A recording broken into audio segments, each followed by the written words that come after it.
kepatuhan dalam hal yang ma'ruf. Kepatuhan ini ma'ruf artinya bukan pelanggaran agama. Saya mau kau temanin saya duduk ngobrol sebentar. Duduk. Bukan karena dia tapi karena Allah. Allah yang suruh kita tunduk dan patuh di sini. Baik. Selama bukan pelanggaran agama lakukan. Sampai kata Nabi SAW, wanita manapun yang patuh sama suaminya, seluruh malaikat di langit, semua bintang-bintang yang ada di langit termasuk bulan dan matahari, bahkan hewan-hewan yang ada di lautan beristighfar untuknya. Ini hadis yang mulia. Ibu-ibu garis bawah itu. Semua istri yang taat sama suaminya bilang A ya A, B ya B, semua diikutin sama dia. Karena Allah, semua malaikat di langit, semua bintang-bintang termasuk bulan dan matahari, semua hewan-hewan termasuk ikan-ikan yang ada di lautan beristighfar untuknya. Dan wanita manapun yang keluar rumah tanpa izin suaminya, maka malaikat akan melaknatnya sampai dia kembali. Laknat ini diangkat berkah hidupnya, gitu kan. Siapapun wanita yang memalihkan wajah dari suaminya karena kesombongan, maka juga akan membuat Allah yang di langit murka padanya sampai dia buat suaminya ridho. Dalam hadis yang lain dikatakan, wanita manapun yang meninggal dunia, suaminya ridho. Tahu ridho ya? Ridho itu merasa kehilangan sekali. Ridho itu seperti kita disuruh bilang, cari ridho orang tuamu.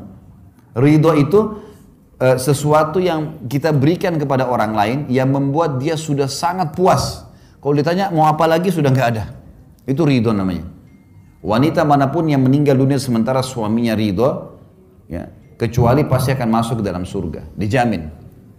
Dan ingat kata kunci pertama tadi saya sebutkan di awal pertemuan ya, semua karena Allah. Ini ibadah. Layani pasangan, penuhi kebutuhannya bukan karena dianya. Ini boneka-boneka yang Allah titip. Orang tua kita bakti bukan karena orang tua kita, karena Allah. Anak-anak kita didik, kasih makanan segala, bukan karena mereka, tapi karena Allah semuanya. Karena Allah yang suruh, jadi kita lakukan. Kenapa kita sujud menghadap Ka'bah? Ka'bah rumah, karena ada perintah Allah, gitu kan? Kenapa kita sholat 5 waktu?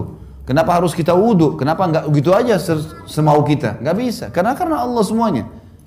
Jadi begini kita lakukan. Siapa yang mengerjakan ibadah selain daripada untuk Allah, maka riya namanya, nggak boleh. Allah nggak terima.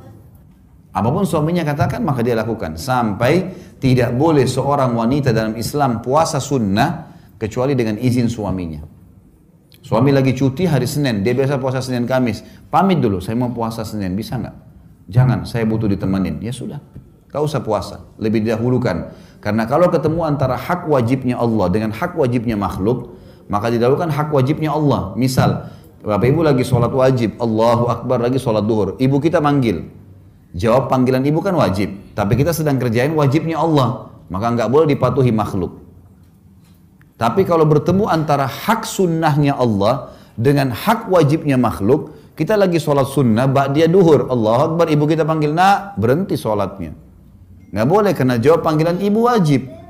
Ini sekarang sunnah, walaupun haknya Allah. Kalau ketemu hak wajib Allah dengan hak wajib Allah, haknya Allah dahulukan. Tapi kalau sunnah hak Allah dengan wajib Allah, hak wajibnya makhluk yang didahulukan.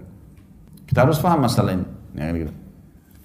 Jadi taat pada suami adalah hal yang sangat mendasar. Kecuali kalau disuruh maksiat. Suruh buka aurat, dilarang sholat, disuruh minum khamar misalnya. Atau disuruh duduk temanin teman-temannya dia laki-laki segala macam. Ini nggak boleh taati.